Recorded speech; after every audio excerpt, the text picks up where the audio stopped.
Would like to thank you, Gurudev, 'cause your children couldn't thank you enough.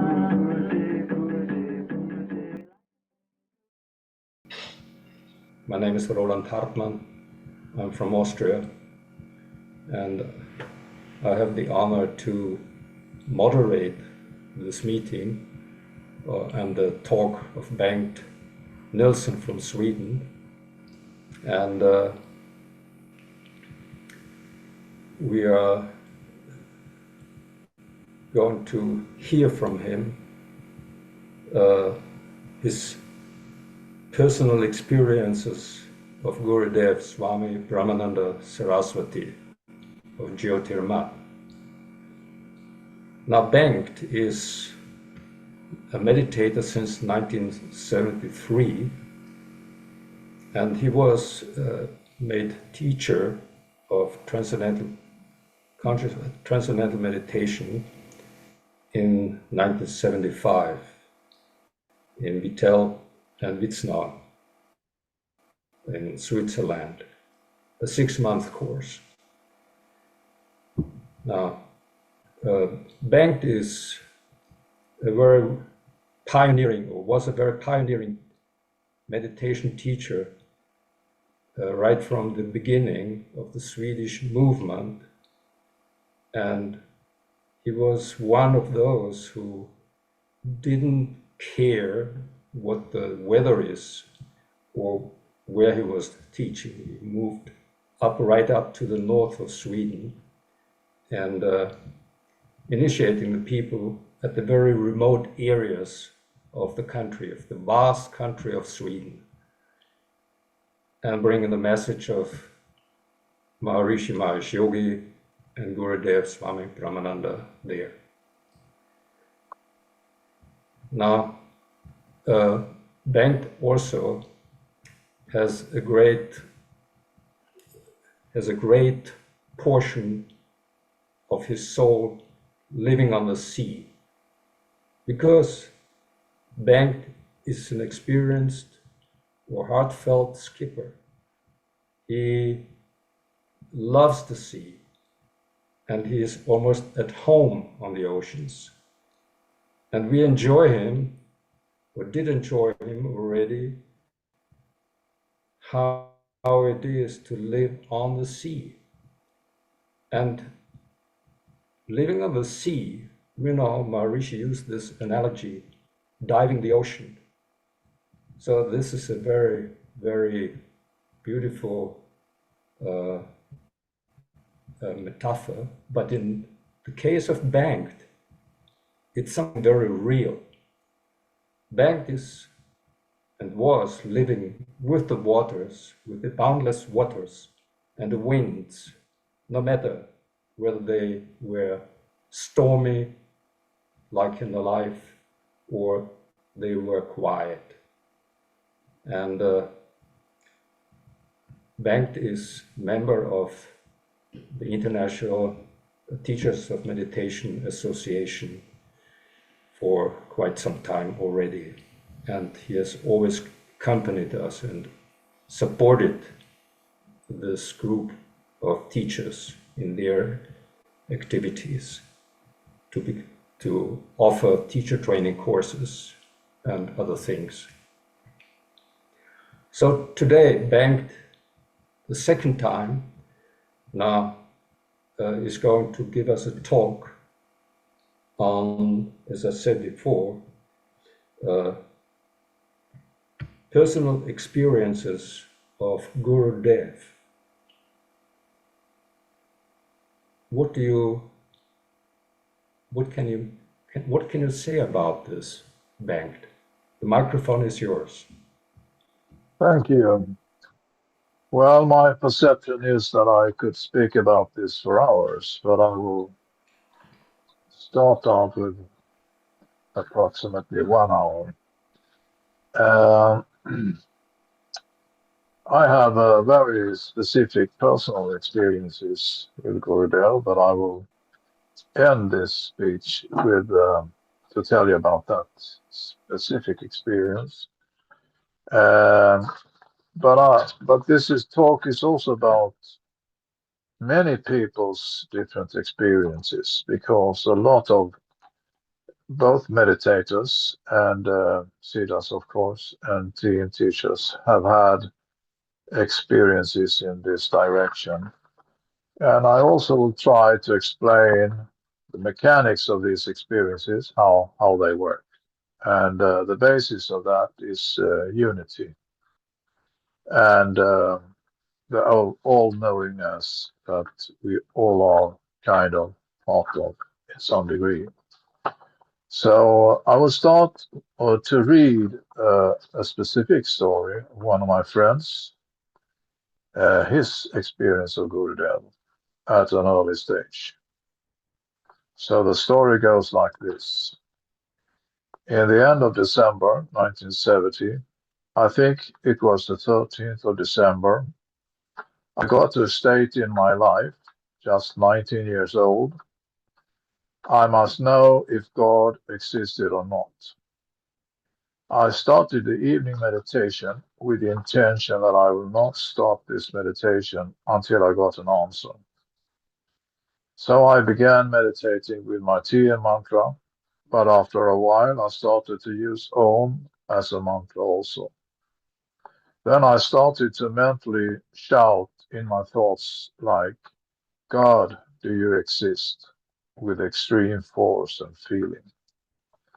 After a while, the body started to jump up and down where it sat, and the head started to spin around like a helicopter. But I didn't mind that the body did do what the body did do, so I just continued going in deep, shouting, thinking my TM mantra, and sometimes doing the Om mantra. Suddenly, I started to cry, a real deep, heartfelt cry for God, and the feeling I could not go on living if I didn't know if God existed. The whole meditation process started again. Same amount of force and same strong force going inside, deep, crying for and longing for God, with my TM mantra and with the Om mantra, and shouting inside in my thoughts for God. God, do you exist? Suddenly, after 3 times of crying deep, a moment of pure silence appeared, and a small dot of light appeared in the right upper corner of the black inner space. This dot moved slowly to the left and came in front of my forehead, in the center of the inner space, about an arm's length in front. Suddenly, the dot expanded and came towards me in the dark inner space and grew. It became big like an orange. Now I saw it was the sun, and it has rays coming out from the sides. It grows bigger and comes close to me in the inner black space. But now I saw that inside the sun, there was Gurudev sitting on a throne with lion feet on. Excuse me. The throne and Gurudev came out from the sun and floated towards me, and after a distance, the throne stopped and Gurudev continued to float a bit further towards me, sitting in the lotus position. He was very big now, just like I saw him in real life. There was enormous vibration coming from him towards my whole being. Suddenly, 2 doors opened in my forehead. Then I experienced my TM mantra in 3D and in full color coming out of my heart, going up my spine, through my neck, into my head, and from the head out through the 2 open doors in my forehead, traveling through space and into Gurudev's heart.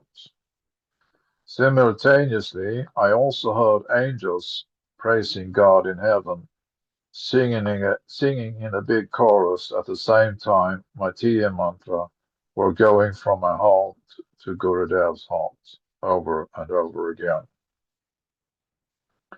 Suddenly, I also heard angels praising God in heaven, singing in big chorus at the same time my Tia mantra were going from my heart to Gurudev's heart over and over again. Suddenly, I felt that 90 degrees angle, heart, head, and outer inner space shut down to 0 degrees, and I realized that I actually was looking down into my own heart.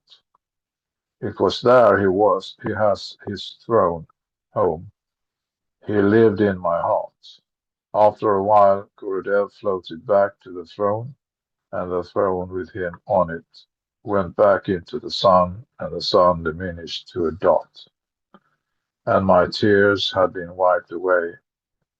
Now I know that God existed, and He exists in lives and lives in my heart, and He also exists in the hearts of all beings in the universe. Jai Gurudev. Okay,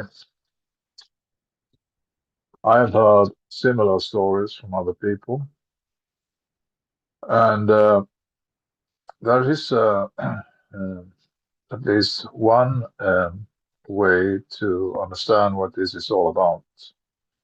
And I said something about this in the beginning, that it's explainable in context of both God consciousness, experiences of God consciousness, and also in the context of experiencing unity consciousness.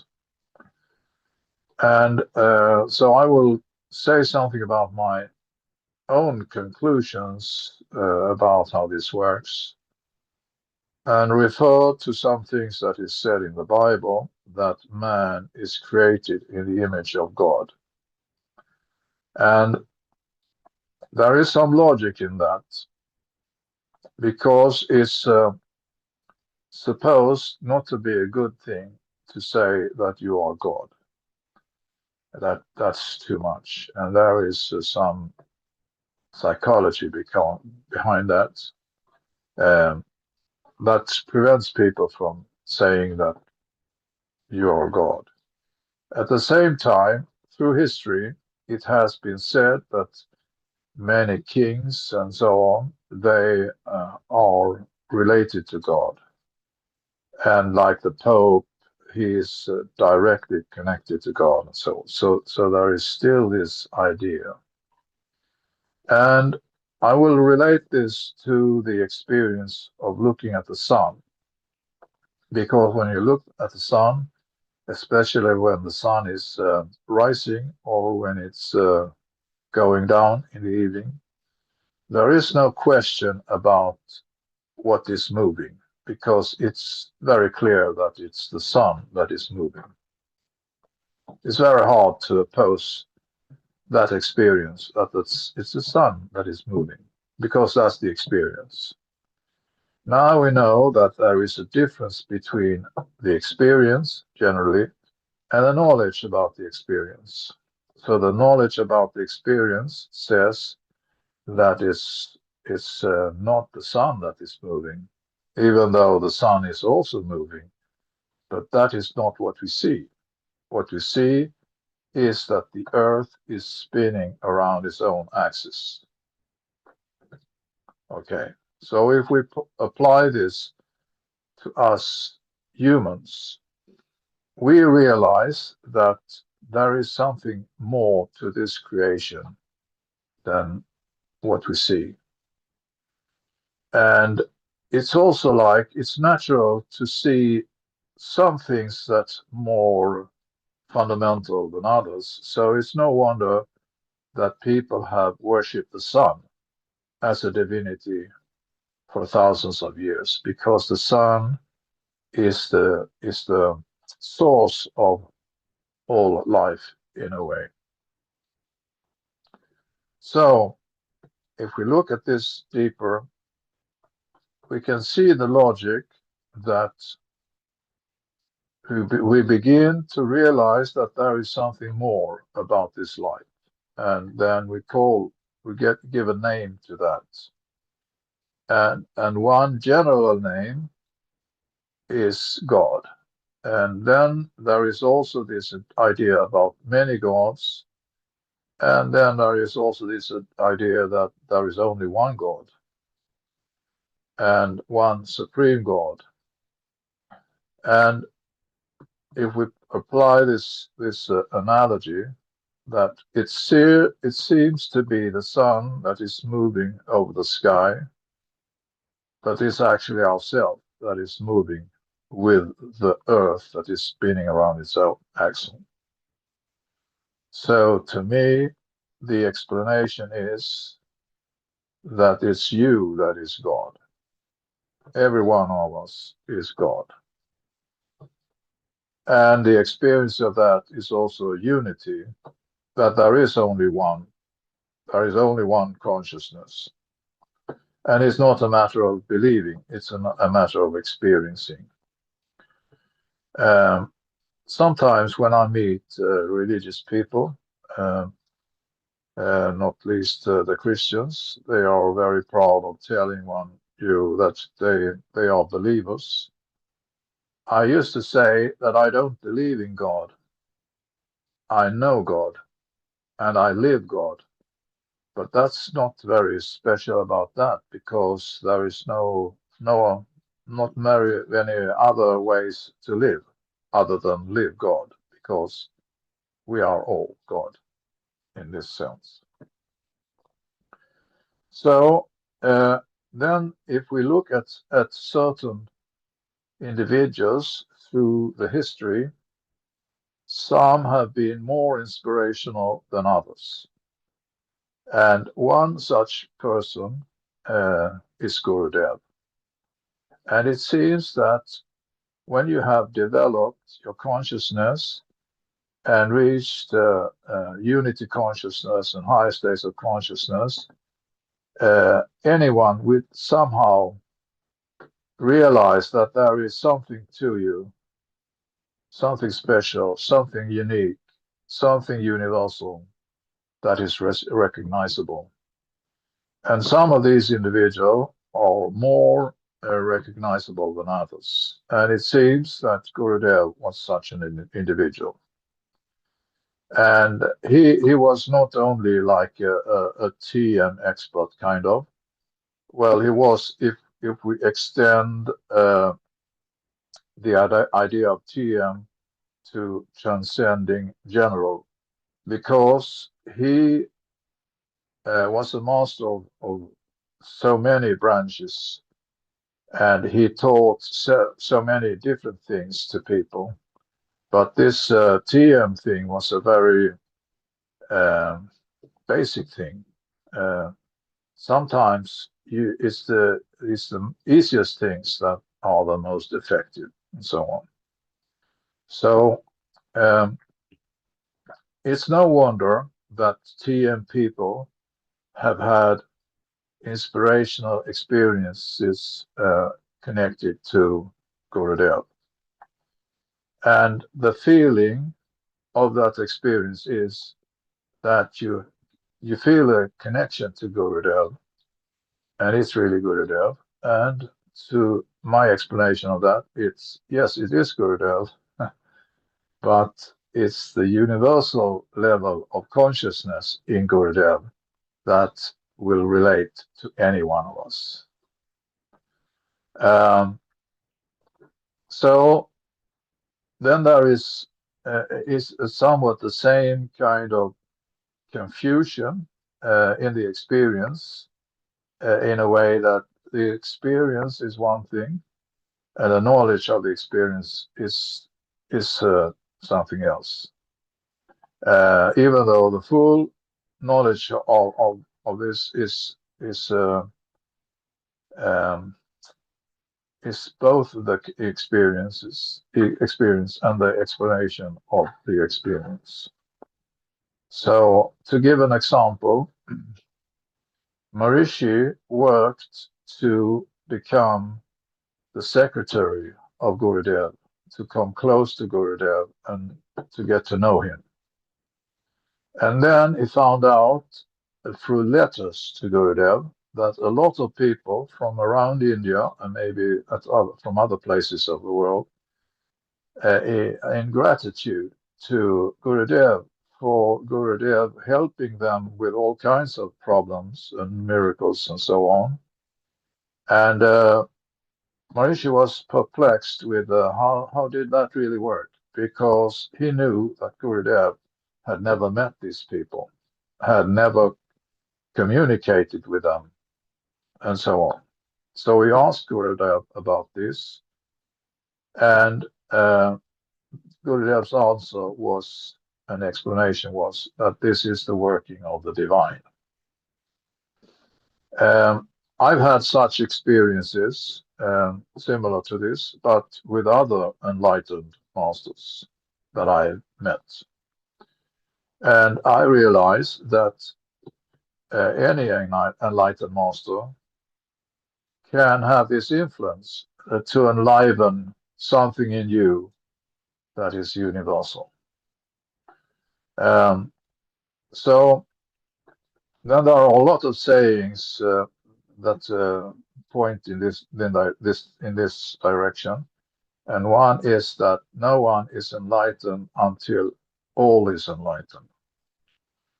And the explanation of what this saying means is twofold. One is a literal explanation that literally no one is enlightened until all of us is enlightened, because it's kind of not possible to get enlightened until everyone is enlightened. So that's one interpretation. Another interpretation is that if you have a very deep experience of enlightened states and so on, you often realize that you perceive not only yourself as enlightened, but anyone, everyone, everything. And you kind of get very surprised that you're in realizing that that's not the case, even though you see your perception is very strong that everyone is enlightened, everything is enlightened, but still, apparently, they are not. I had an experience that I felt, and this experience still is kind of there, but not so acutely strong and so, that I can see the core of a person, a being, not only people, but animals and so on. That there is a core that is indestructible, immovable. And that indestructible, immovable center of the being, that could be called the self, allows you to be able to go through anything you experience, how unpleasant or whatever that experience is, because there is a core in you that is immovable, that can take anything. And when that core is kind of expanded enough, you will be very much aware of that. And that could be seen as enlightenment. Okay. Now I will say something about my own experience of Gurudev. And that this was outside the movement. It had nothing to do with the team organization. It was in India. It was in connection to a high estimated enlightened person. And I got, before I went to India, I got very good responses from the central people in the movement, that this was very much okay, that Maharishi was okay with it, that this was a good thing. And since I don't want to speak too long, I will not go into that into detail. But since I had the experience that many people think, oh, I know how Maharishi thinks, and it turns out that they didn't really know, because Maharishi was able to be very flexible and do things that you wouldn't imagine. You maybe afterwards you could understand and have an explanation of the logic and mechanics of it and so on. So I didn't take for granted that if I went to this course in India, that I would be uh, looked upon as in a good light, in a good standing, as they say, Hells Angels and such gangs. I didn't know if I would be in a good standing when I came back.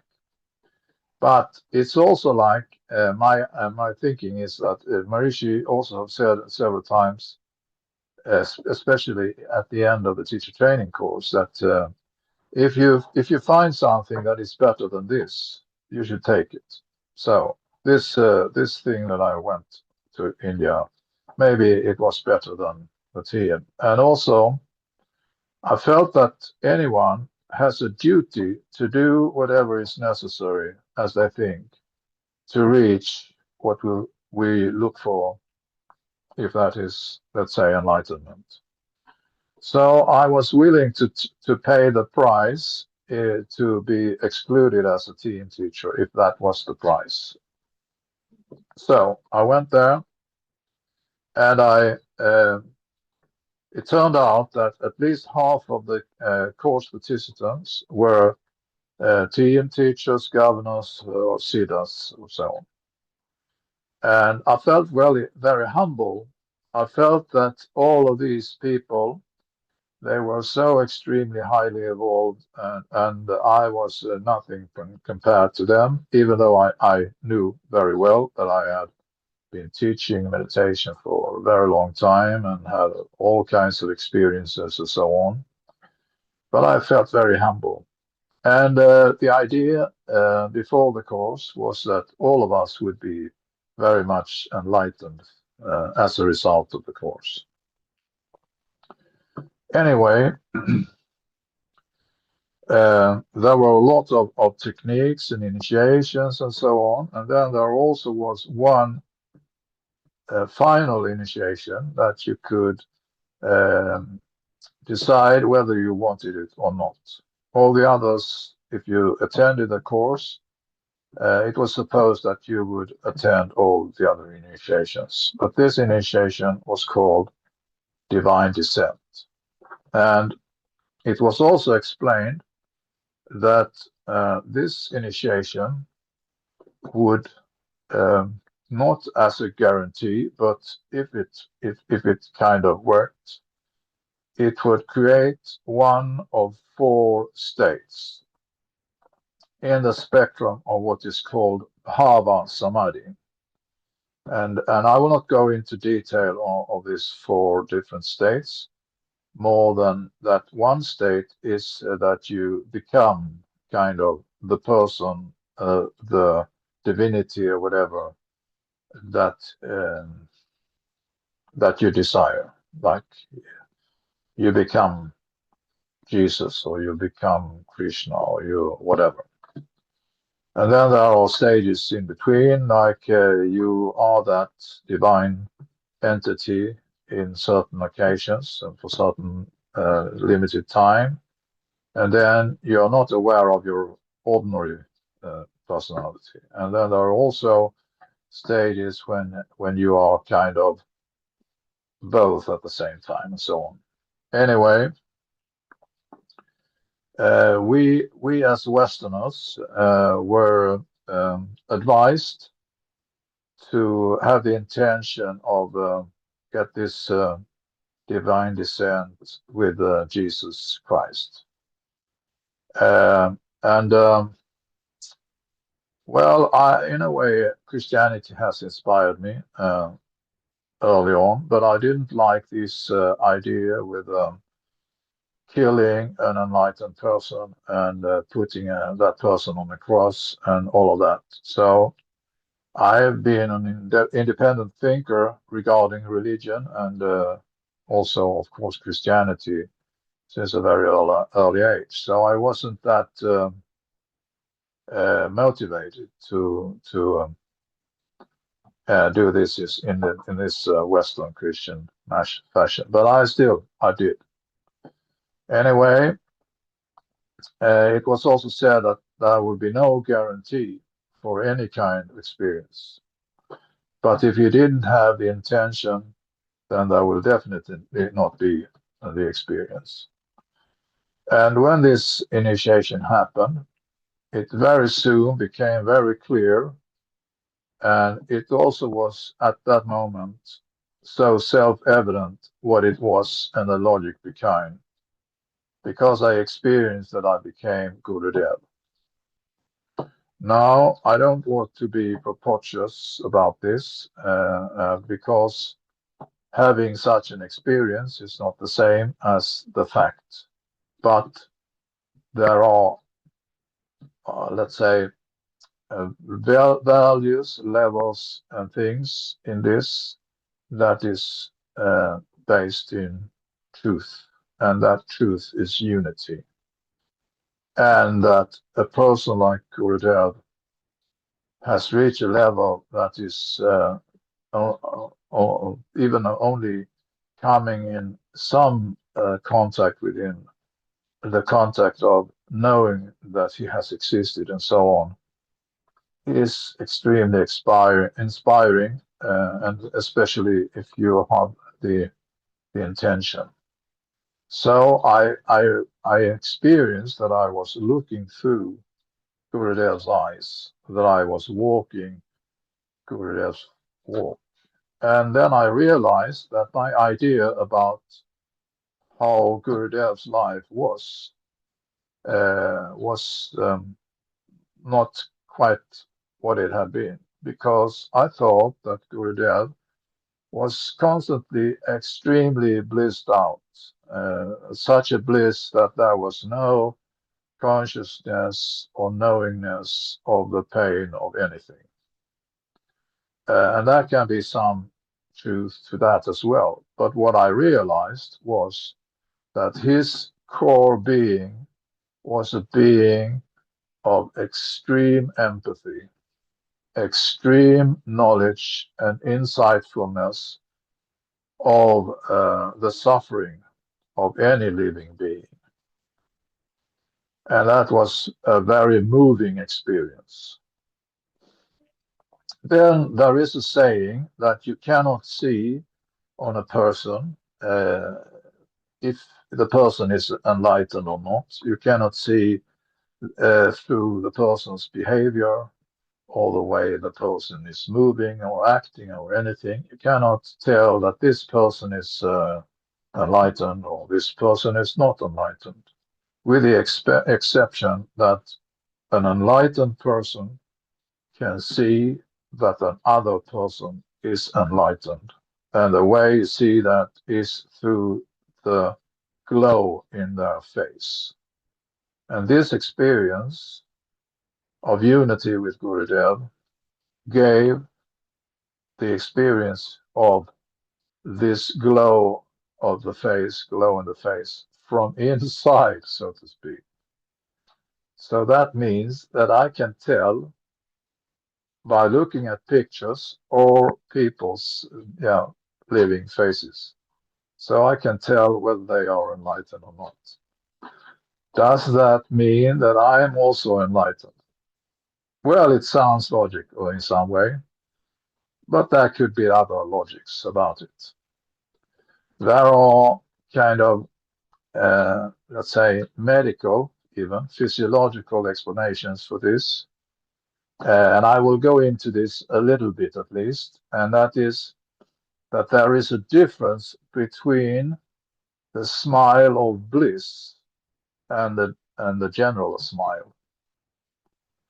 Because the smile of bliss can be, if you don't have experienced the smile of bliss, and if you're not familiar with that, you could look at a person with such a smile and think they look maybe even a bit angry. So if you look at the pictures of Gurudev, you may have the feeling that he looked very, very serious. but in fact he has a very, very strong bliss. But this bliss is also colored by this strong love and empathy. And to my experience, it's like bliss has its limitations, but love has no limitation. Okay, so this is also this smile of bliss is also correlated to Kundalini, the energy and prana and so on, and that gives a special um, facial expression. That if you have experienced that, you will realize that what that looks like, how the lips look, how the eyes look, and so on. But if you have not had that experience, you will not be capable of seeing it. So I'm capable of seeing that. Does that mean that I'm fully enlightened? I leave that to someone else to judge. Okay, if we go back to this concept of bhava samadhi, some say that bhava samadhi is a false samadhi, and that's kind of sounds quite negative. But maybe it's not. Maybe it could be both false and not false. Uh, we have many of us now have been meditating with TM for so long, and I started my own on my own. I started at the age of 12 with my own form of meditation, and there were lots of books, or at least some books, about yoga, asanas and pranayama, and I started to use a certain breathing technique that I used for many, many years, that I used kind of continuously throughout the day. And I stopped using it after some time when I started TM, because I thought that this was a bit restricted. But I think that these, both the asana, pranayama, and so on, lay some very good physical ground for me. Anyway, when I speak about this, I kind of start to transcend. So you may have to bear with me if I lose the thread and stop talking, but I think I will manage. Anyway, so in a way, I am very much loyal to the movement, whatever that is, to spread TM, or that type of technique that creates transcendence. So that is why I'm engaged in it.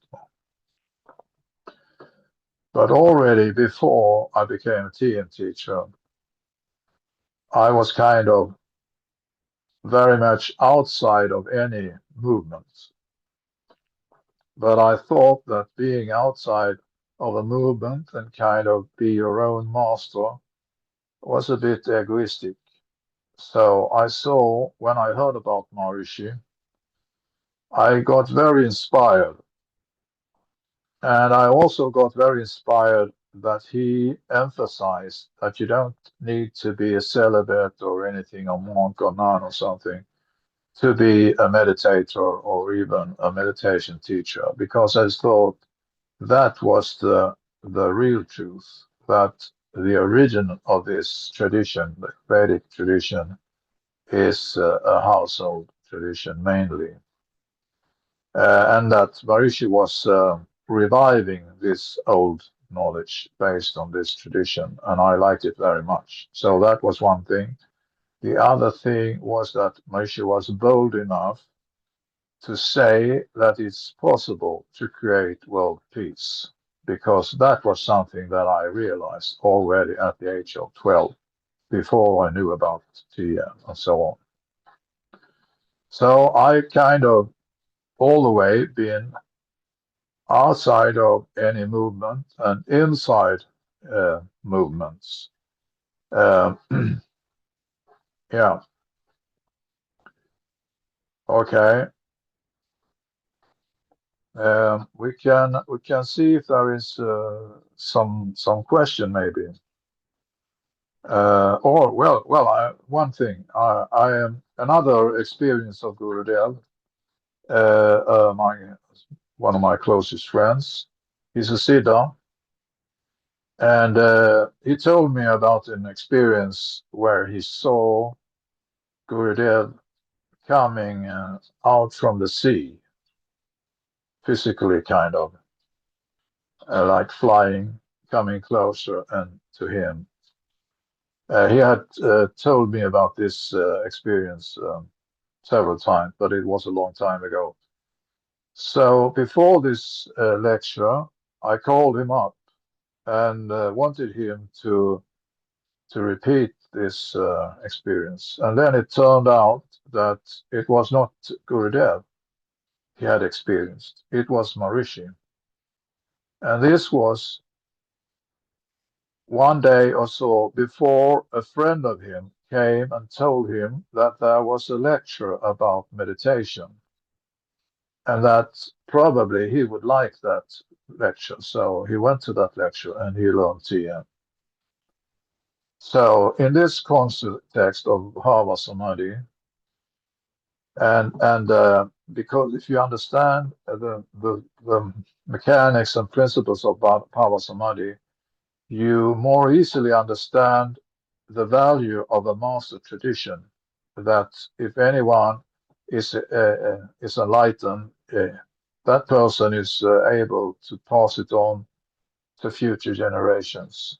And we are now in this situation that we have the obligation to pass this knowledge on to future generations. I will be 72 years this year. My intention is to become 115 years. Maybe I will come back to that later. But regarding the experience of Maharishi, because this my friend, he didn't know about Maharishi before that. He didn't know about meditation. He wasn't interested. And this is not the only example of people who have got similar connections in a like a mystical, magical way that is hard to explain. Now, my interpretation is that Maharishi had an experience of Bhava Samadhi the first time he met Gurudev that he is talking about. He walked to the ashram in the middle of the night. It was pitch black. And then they came close, and there was a car who drove by, and the lights from the cars swept through the windows or the outside of the building where Gurudev sat.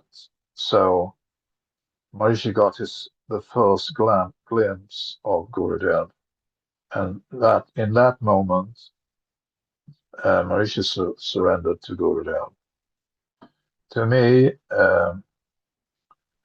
it sounds like a humble uh, way to tell that at that moment he experienced his Bhava Samadhi. He partly became Gurudev because he's talked about that. That's working as a secretary for Gurudev. He noticed every movement, every feeling, every thought and action, and kind of did his best to replicate that. So he has implied this. He has also in other situations told people that, oh, I'm no different than you. So that even though we know that he was very, very special, that he also was very ordinary in a way. So what I'm trying to say is that we have a unique experience of what it is to be in the vicinity of this enlightenment thing, whatever that is. I would prefer not to speak about enlightenment, but rather speak of lightenment, because if we have this analogy that all impressions tend to be like uh, writing in stone to begin with, but then it will be lighter, like writing in sand, and then it will be even lighter, like writing in water. So the stress doesn't affect you that way.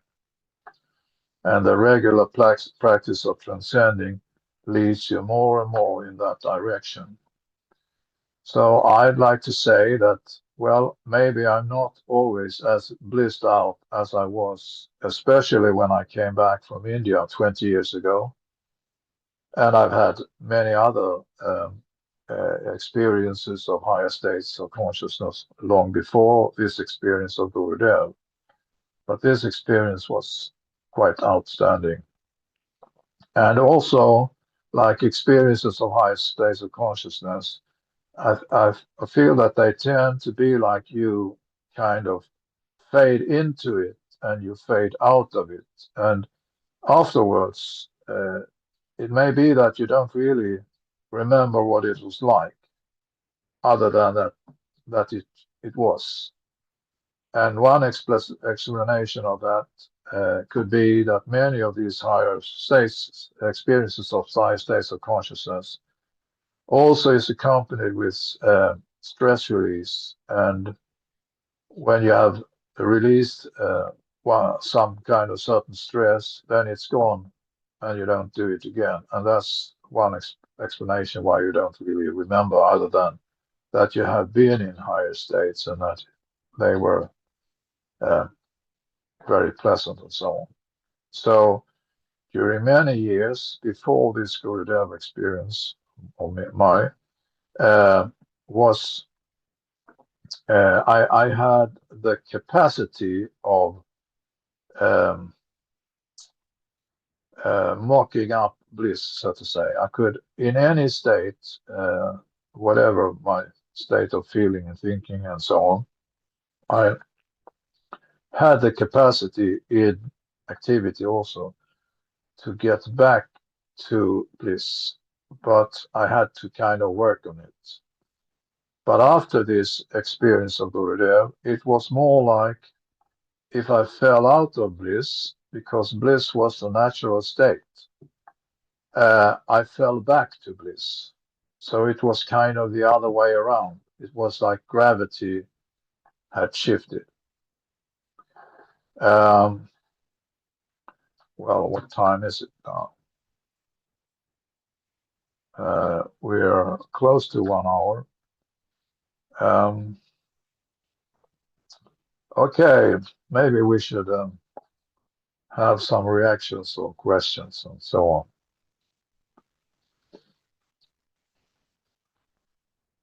Bengt, for this very, very interesting and inspiring talk. And it's such an almost a cosmos of all these, what you have been describing here, that I feel it not easy to put myself a question. But I see William Forster, he wants to ask you something.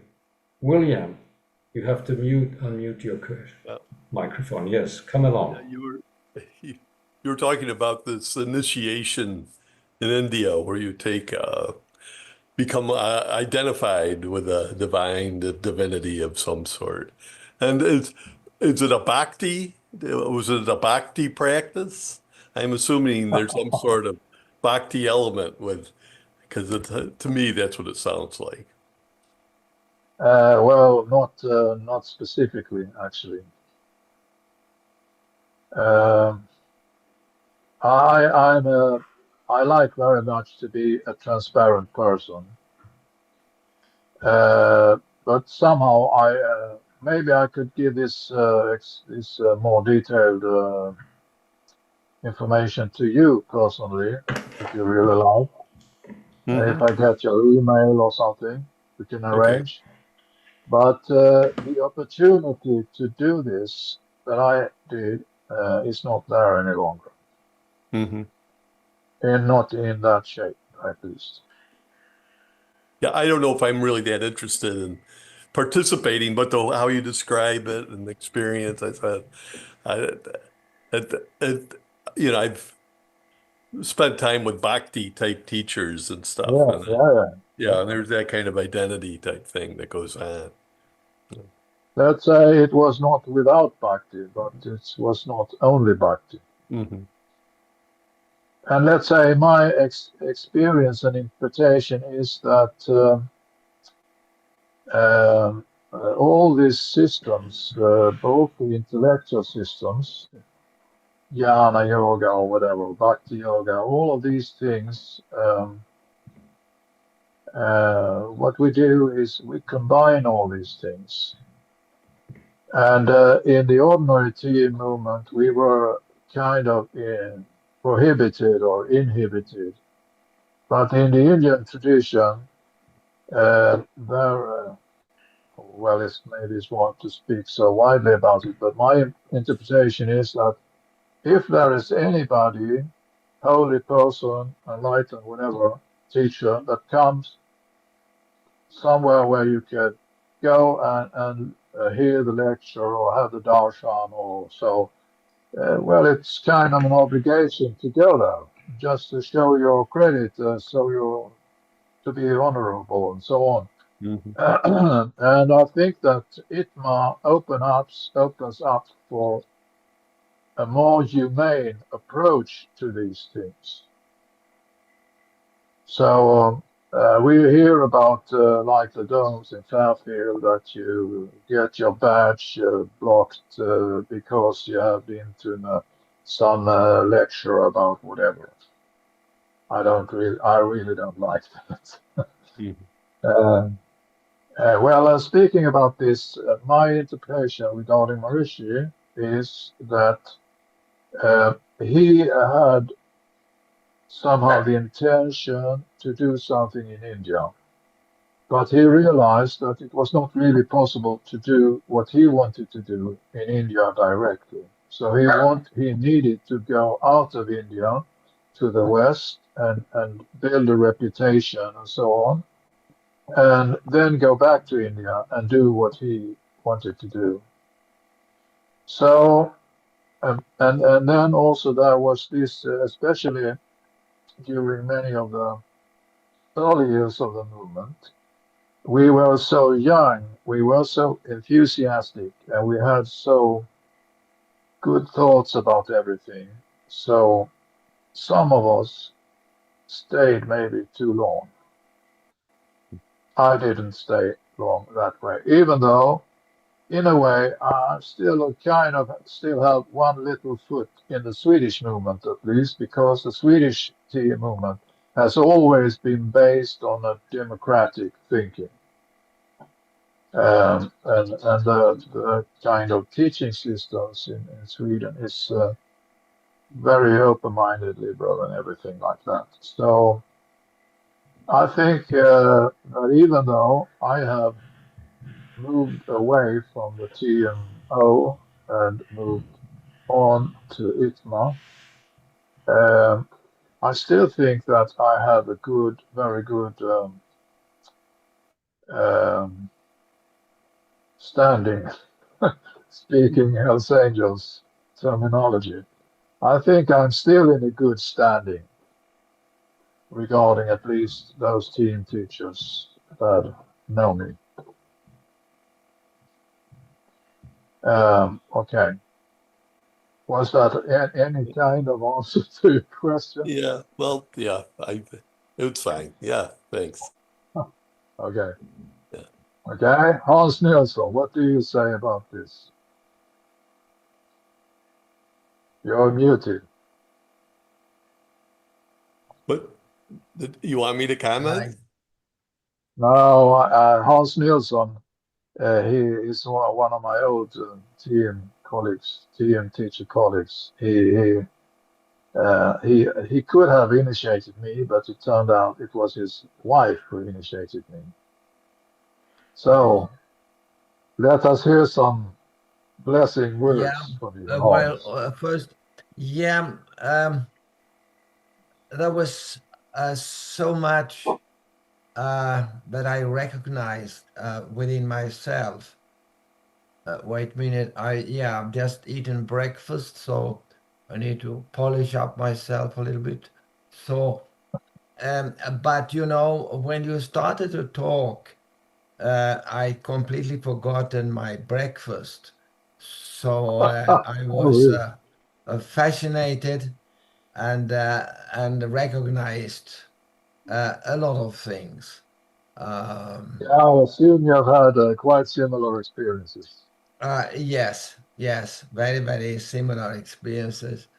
So, and the after effect was silence, you Yeah, know, and that's the best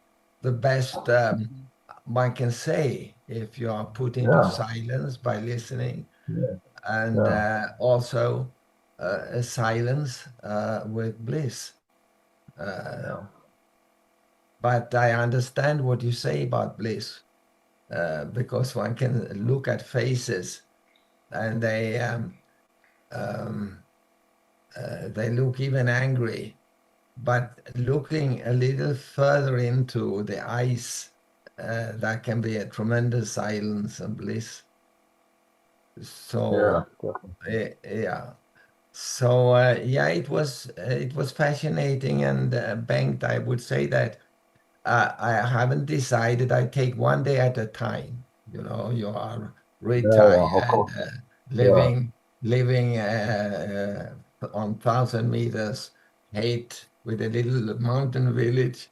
So I didn't. I have different options today, but it was um, it was a strong intention, and so I dreamt about you, and the night I said, oh, really? yeah, Wow, yeah. interesting. So then I said, I, absolutely.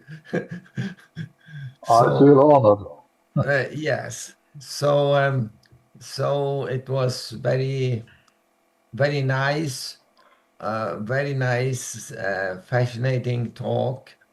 I can also see that we are college as we are mathematic teachers because you Yeah, use you use that language imply and other yeah. terms. So and you speak very good English actually.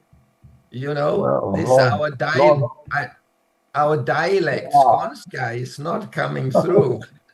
Oh, really? Oh, I'm impressed by myself, even though. Yeah, yeah. Thank you very much. Bengt, So, thank you. Thank you very much. can I ask you a question or two? Oh, absolutely.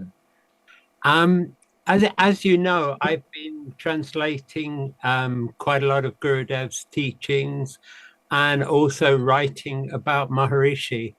Now, I hadn't really envisaged any true contact with Gurudev until I was writing the biography of Maharishi. And what happened during the writing of that book is that I felt a kind of tacit support from the atmosphere where I was writing, where I was tip tapping on my keyboard. And I couldn't help but think that it was coming from him. That although Yeah, I was writing some of it controversial about characterizing what Maharishi had been through, mainly praising him, but there were elements of questions. I always felt Gurudev's support. And I'm not mystical. Um, I don't see ghosts. I don't have supernatural experiences at all. Well, I say at all, but apart from a few unexplained things, mainly not. so I was surprised that I felt that support, and I knew I wasn't kidding myself. You know, it was like I know what's coming from me and what's coming apparently from outside. Um, and more recently, while I've been working on this biography of Gurudev, um, I've had a lot of unexplained circumstances where I've found material for the book, and not just found material, but found answers to situations. I mean, I'm at a particular point in the book at the moment, and I can't understand why I don't just carry on, because I've got the material and I have the ability to carry on.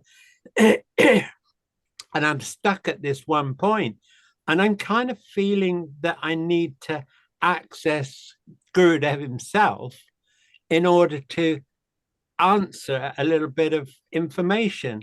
And the very strange thing is that while I'm thinking this, it's kind of self-assembling. I'm realizing that the material that I need to put in at this juncture is particularly important, and that I have it. I have a paragraph which I was weighing up whether to put at the end of the book or in the right timeline. And it was like, what we're talking about is Gurudev, and I was reaching out and sort of asking. And as I say, I'm really, really unmystical. You talk about you guys being mathematicians. I'm not very good at maths, but I'm good at hard-nosed reality. And I don't have illusions to myself about stuff happening or even the potential. But I have gotten confused that I've had these experiences of, as it were, an intelligence. And I was thinking, oh, well, you're going to be giving this talk today about your experience communicating with Gurudev.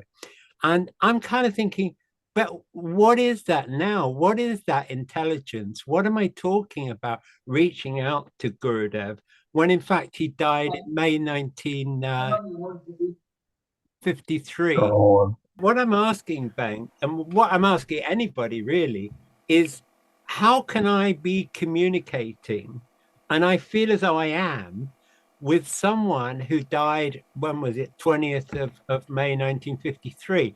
My logical mind says you can't do that. So what is it that I'm connecting with? I don't mind if you say it's just a part of your mind, that it's like an echo chamber or whatever, but I do find it fascinating. And listening to you today, Bengt, makes me realize that you've gone way beyond the boundaries that I set for myself. And I suppose my question, if I could wrap this, would be, what is it that's helping me write this book? What is it that responds to my questions? Because I get a lot of answers and I get a lot of unexpected material. So that's my question. well, we can start with the principle of Ritambara Pragyan, being in contact with that field that is the finest relative and so close to the transcendent, where you know everything.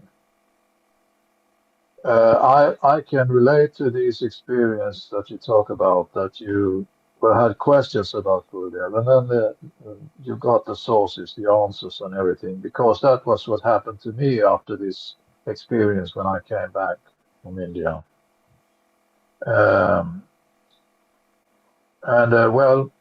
it's if we speak about this from a physics standpoint of view, there is this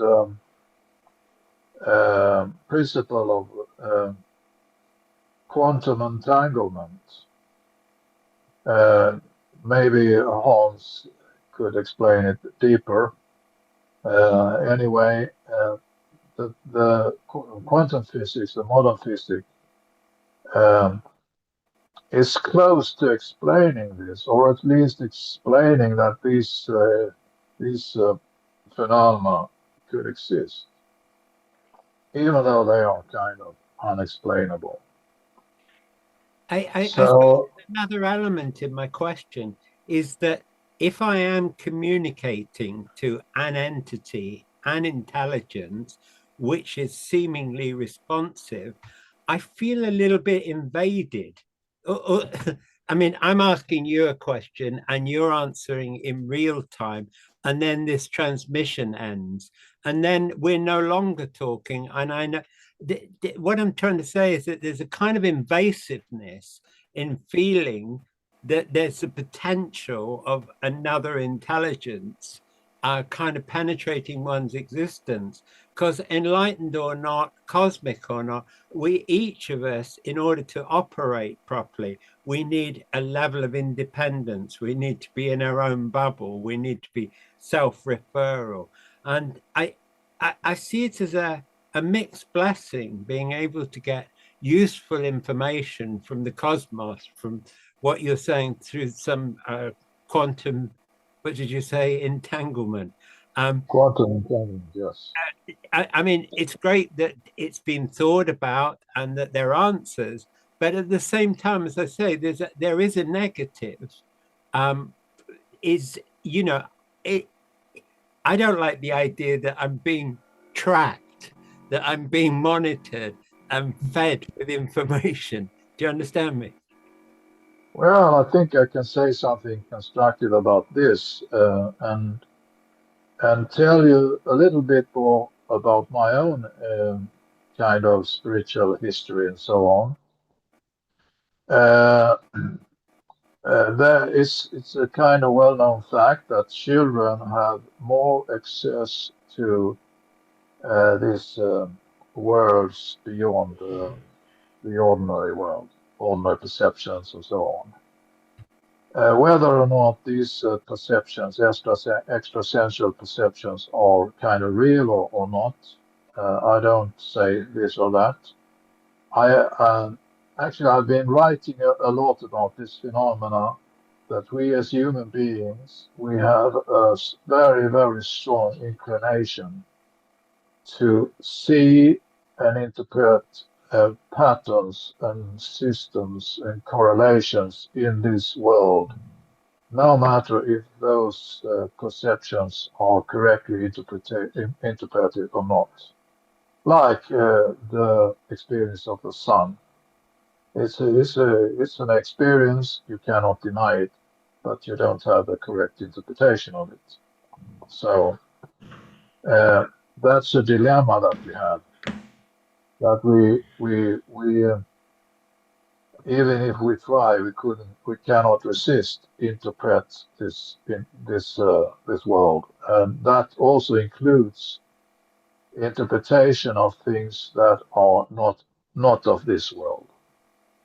So my experience was that I at approximately the age of 4 locked down these extrasensual experiences as a child.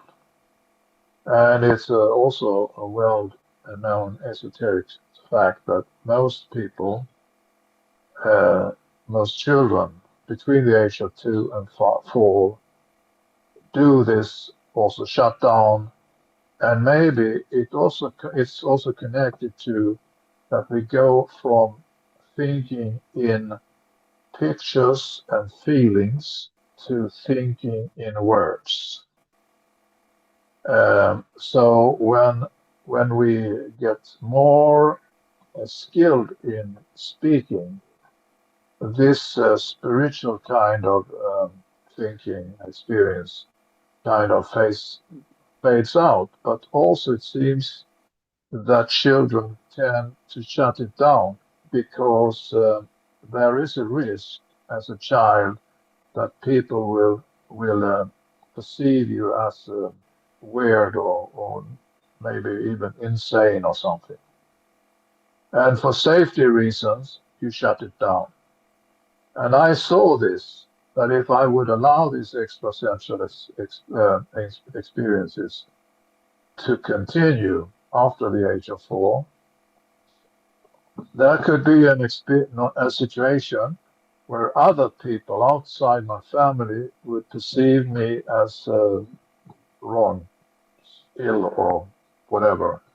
so that my parents maybe would not be able to protect me from the authorities taking me out, kind of. So that I decided to shut down this, but with the difference that I decided that I should remember that I had shut it down, so that I later in life could put it on again, which I have done. And my perception is that children are extremely knowledgeable and capable and everything, and also capable of very, very abstract thinking. So you could have concepts without, even though you don't have words. So my perception is that I knew about cosmic consciousness, I knew about witnessing, I knew about God consciousness, I knew about unity consciousness already at that age. So it was like when I became a teen teacher and got all this education from Maharishi, including CDs and so on. It was very much reassuring. I already knew this, and it was very blissful to get this conformed. Um, um, so my take on this, because I can kind of sympathize with this reluctance of some entity taking over you or whatever. I can relate to that. That's something I would like in a way.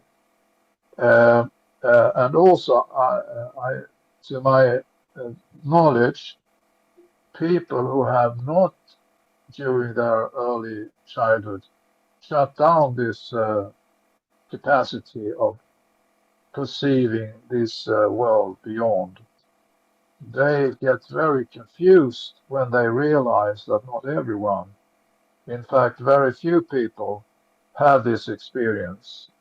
And that is quite traumatic for them. And that is also one explanation why most people shut it down, because it's not fun to be kind of weird.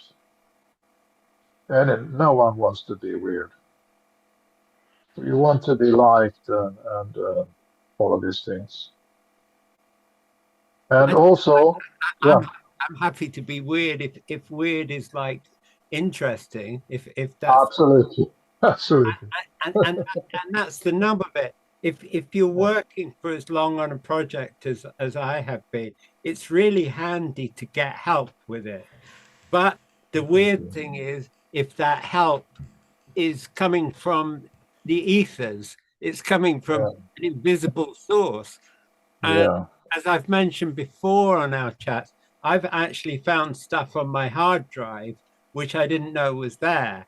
I mean, I can figure out how it got there if I put on my rational mind, but it does seem as if I'm being toyed with. I never wanted to be a writer. Can I be absolutely clear?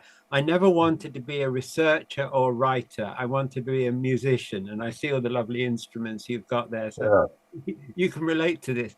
But I had an experience when I was in India, which said to me, "You're going to be a writer," and I didn't want to be a writer, so I pushed that out of my mind. And I started fantasizing about what guitar I would buy when I got back to the UK, and what foot pedal I was going to use, and what equipment I was going to buy. And I did do it because I completely ignored the writing. But it occurred to me some years later that perhaps I ought to give in to this feeling. And that's all I do. I give in to the pushing. And where does that pushing come from? It's not coming from my family. It's not coming from people down at the supermarket. It's invisible. And you could say, well, yeah, there's lots of explanations, but I do feel, and that's why I'm talking with you, Bengt, that it's that invisible is kind of conscious, and and it's got something to do with the guy that you're talking about, Gurudev. And I have no idea of measuring that. I have no idea of quantifying it. I have no book that can say this is what you're going through or whatever.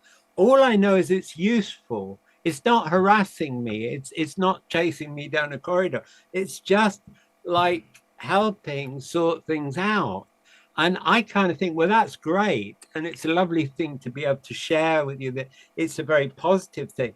But then, as I say, there's this element in my mind of saying, hey, if you're being watched all the time. And I'm a rogue. You mentioned the Hells Angels. I'm not Hells Angels, but I'm a rogue. I mean, I like being out of, you say you don't want to be, what was it you said? You don't want to be weird. I love being weird.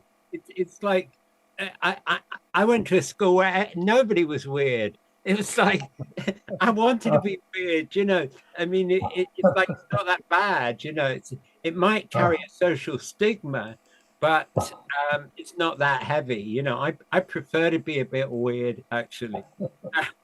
But I don't like weird, like this thing of what I was trying to get at, of the idea that you're opening yourself to some sort of like cosmic interference, if you want. I don't feel like I am. I just wanted to discuss that feeling. Yeah. Thank you, Paul. Thank you, Paul, very much. I think this is a beautiful roundup.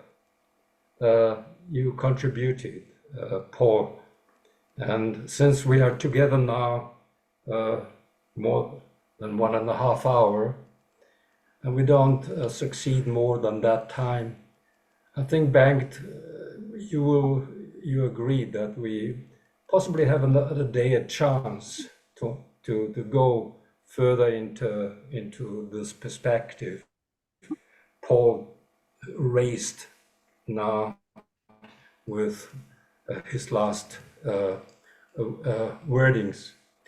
I would like to ask you to have a short meditation together with you guys. And let's, for 10 minutes only. Well, I hope we had a good meditation. And I would like to say thank you, Bengt, for this wonderful talk.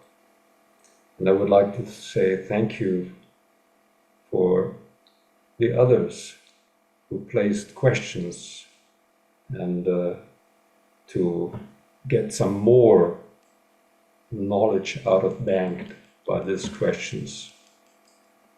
And I'm very happy to have been together with you today on this Mother's Day. This might have been a reason why some of the possible attendees are not with us. But would like to say Jai Gurudev. Until the next time, Jai Gurudev.